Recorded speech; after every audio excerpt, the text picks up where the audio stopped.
The French law enforcement in recent months, probably over the last year, have had a lot of success controlling boats coming out of Dunkirk, gravel lines, north of Calais, as far as up to Depan in Belgium, and slightly south of Calais. So they've been focusing on there. The methodology, therefore, of the smugglers has changed. They've gone a lot further south and introduced something called a taxi boat. Some of these boats are leaving the French coast as far down as Dieppe. Front page of the Times this morning. Senior border force officers have expressed real frustration at the approach being taken by French police to try to stop migrant crossings. Wednesday was the busiest day in the Channel this year. 752 migrants crossed in 9 boats. 4 died later trying to make the journey overnight. Rob Lawrie is a former soldier and co-presenter of the podcast To Catch a King, which focuses on illegal migration. Rob, good morning. Good morning. How are you? Well, thank you. Why is it that... what's causing the frustration here with the French police? Well, I've spent a lot of time. I was in France last week. I spent an awful lot of time in the camps around northern France, and the logistics of controlling this are just, even from my point of view, impossible. The French law enforcement in recent months, probably over the last year, have had a lot of success controlling boats coming out of Dunkirk, gravel lines, north of Calais, as far as up to Depan in Belgium, and slightly south of Calais. So they've been focusing on there. The methodology, therefore, of the smugglers has changed. They've gone a lot further south and introduced something called a taxi boat. Some of these boats are leaving the French coast as far down as Dieppe. Now, if you know anything about the French coast, it is hundreds of kilometres in and out, long. So it's virtually impossible for French to do it alone.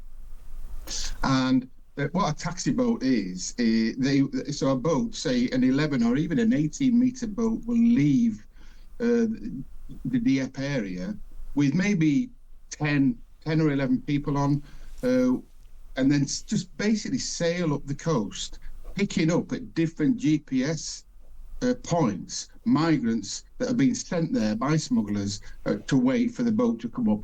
That's what a taxi boat service is.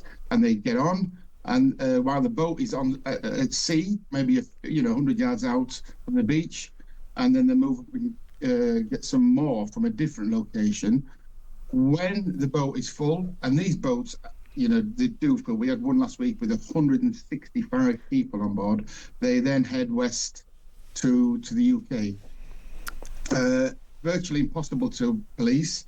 I think the French issue is when a boat is at sea, first of all, there's confusion around what the maritime law of rescuing a boat that doesn't want rescuing. But other than that, but if you've got 165 people on a boat like you did last week, and you try to intervene that and try to get those people off who don't want to come off, you're going to cause a lot more problems than you're trying to save, really. Yeah, and then that is where, legally, some of the French police feel like they're in a very difficult situation. Land-based officers can't go into the water because they will be criminally responsible if someone dies. So you need a smaller team who are actually able to intervene once the boat is floating or sailing. I think it's helpful, Rob, though, to talk about the wider picture. Yesterday's, obviously, those numbers are really grim for several reasons.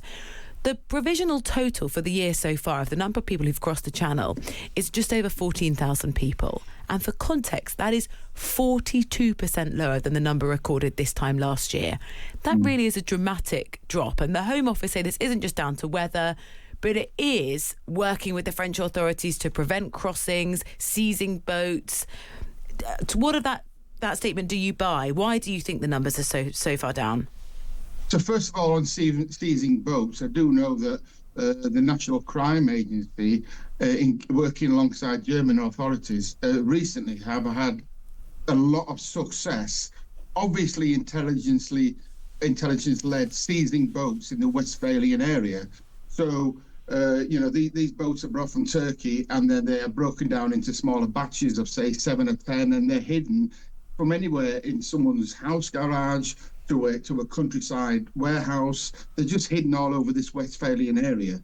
Now, the National Crime Agency have been working with German authorities, and they have had some success in seizing an awful lot of boats, which has reduced the supply of boats. The supply of migrants is still there and is growing. The demand is there and still growing, but the supply is somewhat diminished. So that'll take some time. The boat supply has diminished, so that will take some time to build back up. Coupled with the fact that we said earlier that the French law enforcement have had success north and south of Calais and north and south of Dunkirk, and the Belgians have also had great success in stopping boats before they get into the sea north of the border, around the Depan area and slightly north of that. And I've heard of some instance of boats being trying to be launched from the Zeebrugge area. So they seem to have been effective in that area. This is why now we're seeing smugglers send boats much further south and developing this taxi boat system. But combined, like I said, combined with the seizures in Germany, the law enforcement success around the hot points of Calais and Dunkirk, that's probably why we're seeing less boats coming across now. But in my experience, this has been going on for 10 years now. Well, over 10 years I've been studying this phenomenon. And one thing I know is that human trafficking networks, these smuggling networks, they adapt very quickly and change methodology very quickly. So as soon as the supply of boats, which will go up again, coming out of Turkey, grows, we'll probably see some more boats coming across. Okay. The demand of migrants is absolutely still there. Yeah, that's an interesting theory. I mean, based on that, tell us what happened yesterday in Morocco, where migrants, hundreds of them, managed to sort of break through security, to Spain's Ceuta. And 15 people drowned as part of that. We've now got Spain sending troops to bolster security to try and stop what was thousands of migrants swarming from Morocco into the territory. Is that going to be a new point, you think, of real tension? How do you prevent that happening? How do you protect those people? Well, when I read this story and looked into this story, one thing jumped out at me: this is organised. This is organised crime, safety in numbers. So if one or two or maybe 10 people try this journey, which is just mad when you think about it, then they'll probably get stopped and what have you. But what we're seeing now, both on the French coast and in this Morocco to Spain attempt, is that this is an organised from Morocco to go across in numbers, in massive numbers. So as many people can get through as they can, and they will be paying for access to that swim. This is not just thousands of people just getting together and come up with one idea. This is well organised from there, and that's your first leg of your journey. And they would have paid for access to that swim. That's the madness about it. Yeah, 3,000. Spanish media say it's between sort of 2,000 to 3,000 people who did that, which is why many, of course, happen by accident. Why many of them were so successful, and 15 people died in that attempt. Rob, thank you for your time. Rob Lawrie, former soldier, aid worker, also co-presenter of the podcast To Catch a King, which focuses on exactly the topics we've been discussing: illegal migration. Yeah, it's been quite a dramatic 24 hours.